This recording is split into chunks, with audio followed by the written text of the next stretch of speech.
Welcome to this week's edition of Weekend Wisdom. If you're a regular listener, welcome back. If you're new to Weekend Wisdom, I'm Tracy Whitney, the content manager for creatingafamily.org, and I'm excited to be here with you today.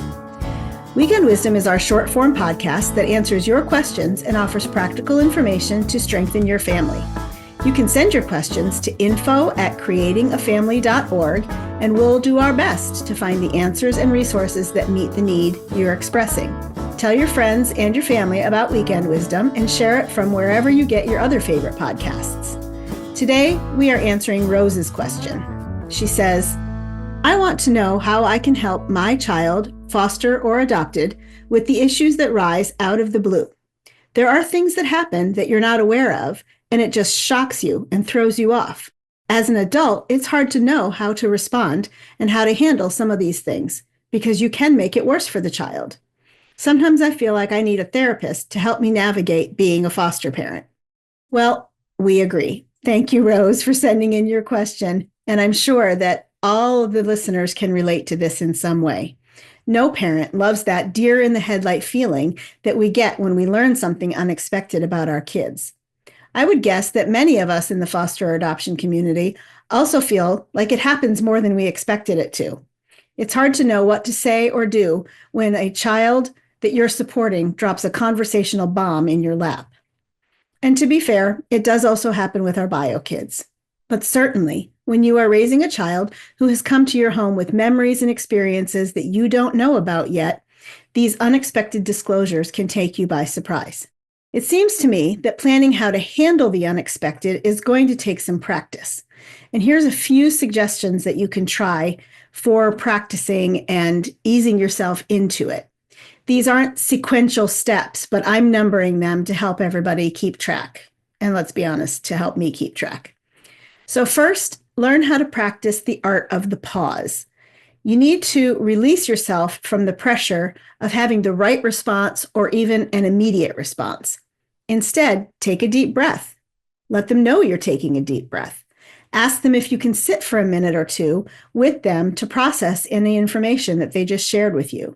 Ask them if you can take 10 minutes and get back to them after you've thought about it for a few minutes. Second, make sure you thank the child for trusting you with this information and tell them that you believe them. It might be easy to assume that this child is lying to you or exaggerating, especially if there's some history there. But if this child trusts you enough to tell you something really hard or shocking or painful that is a disclosure to you, do your best to assume that this is their truth. There will be time enough later to handle things if that is not the case. Third, do everything you can to validate their feelings. Say things like, wow, that must have been so scary for you. Or, I can tell that that really upset you, and I'm sorry that you felt scared or angry or hurt. Fourth, assure them that they are safe with you. Whether this disclosure is of a physical nature, emotional or mental health issue, or sexual nature, they need to know that you will be present and protective of them while they work through what they shared with you. Fifth, do your best to keep the conversations appropriate to their age or their ability to understand you. And don't forget that sometimes when they're in the middle of a meltdown or having an emotional outburst, you should probably aim it a little bit younger than the child's typical everyday abilities. The brain kind of regresses a little bit when they're having those big emotional outbursts. So when you're doing that in an age-appropriate way, offer some simple, concise, straightforward wrap-up of what you heard them say. Something like, so what I'm hearing you say is that you think that your father stole money from your mother before you were removed from the home. And what you both need to agree on as the next steps should also be kind of summarized as clearly and simply as possible. Which brings me to number 6, giving them a voice and a choice. What do they want you to do with this information? You should be able to help them kind of think through what the next steps are. They might need suggestions or options to consider. And depending on their age or their understanding, you can talk through what they want to do next with what they've shared with you.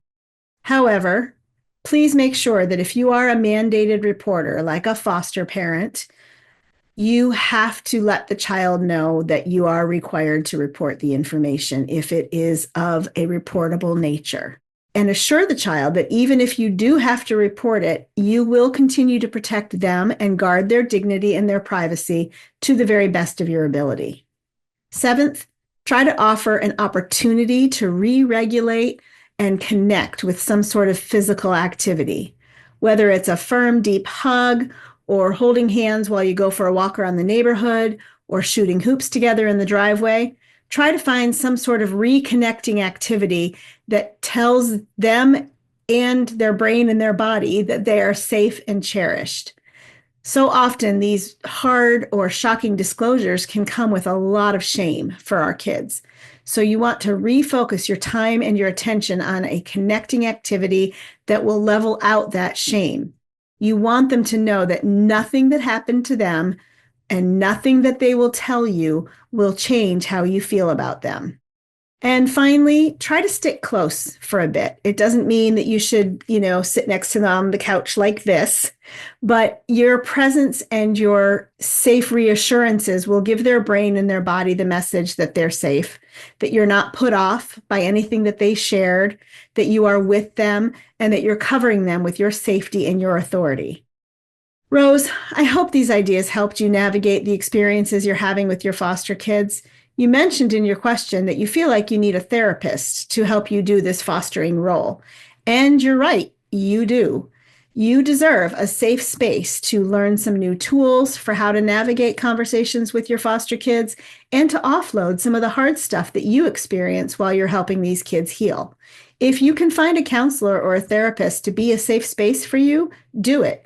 If you don't have a therapist or a counselor and it's not really in the budget right now, try to find a safe friend who can just handle whatever it is that you might offload. That's a form of self-care that you really need to employ in order to keep yourself stable and be that safe, stable place for your foster child.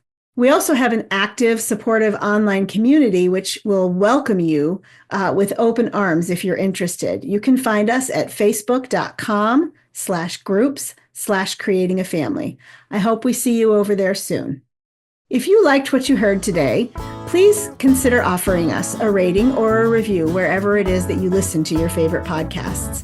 Your interactions in these ways help us get this kind of great information out into the hands of other listeners and followers who are looking to strengthen their family also. Thanks so much for listening and have a great day.